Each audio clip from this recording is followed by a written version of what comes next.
วิทยาการศึกษาข้าพเจ้าพิศพรเสกคำยองข้าพเจ้านำปลาโลยังกอ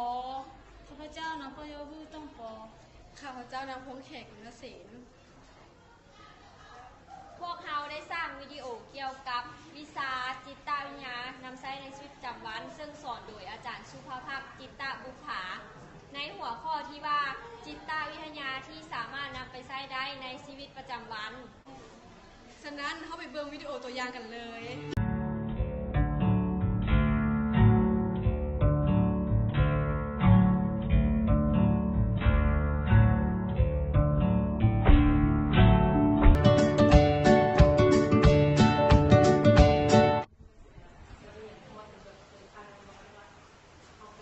ปลาเย้า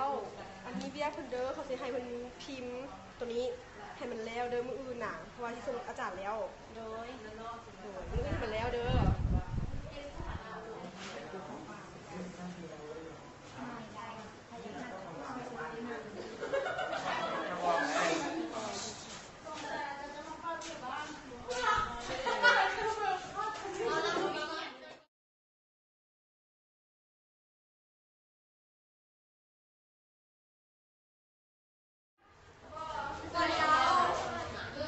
ของเขาแล้วเพิ่นแล้วหวะ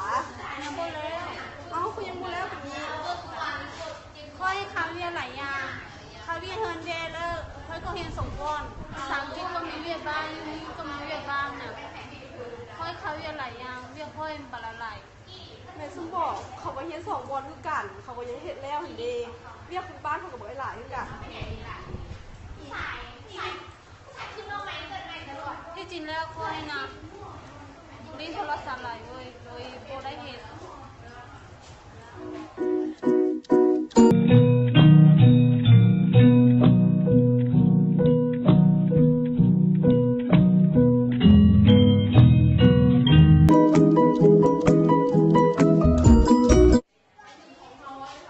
ุกคนช่วงนี้นะเขามีเรื่องอุกใจใดเป็นหยังเงินบ่มีเลยแบบเงินเบิดแล้วนะอาทิตย์นี้นะพวกเพื่อนพอแช่เขายืมเงินได้บ่พวกเพื่อนบ่มีเงินเลยว่ะเขาอยากยืมเนี่ยจังหน่อยนึงนะบ่ยืมก็ได้ไปยืมคนอื่นก่อน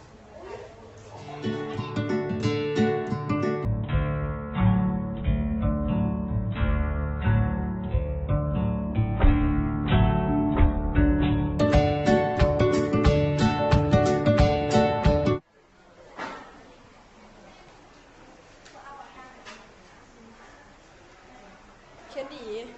แล้วเฮียนเพิ่นสิไปใส่ กลับบ้าน ก่อนจะไปกินข้าวร่วมกันบ่เขาให้ห้านึงแซ่บๆบองบ่อยาก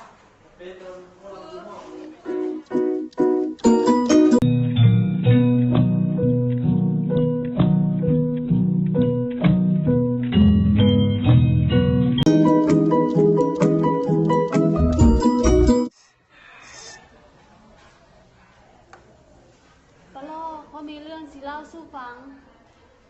เรื่องหยัง ตอนนี้นะมีผู้ชายคนหนึงมาค่อย เอ้าแม่นหว่าเราเป็นคนจังไดล่อบอ แล้วก็เป็นคนธรรมดาเต้นนิสัยเราดีได้ บอได้บอเราแม่นไผ เราเป็นรุ่น IPC อยู่คณะเฮานี่แหละชื่อแคนดี้ วิดีโอนี้เฮ็ดให้พวกเราได้ความรู้หลายๆอย่าง แล้วนอกนี้พวกเรายังได้เทคนิคต่างๆ เพื่อนำไปใช้ในชีวิตประจำวันหวังว่าการเฮ็ดวิดีโอครั้งนี้จะเป็นผลประโยชน์บ่หลายก็น้อยให้แก่ผู้ที่ได้รับชมเพื่อจะนำเอาเทคนิคที่พวกเรานำเสนอไปใช้ในการดำรงชีวิตได้ขอขอบใจ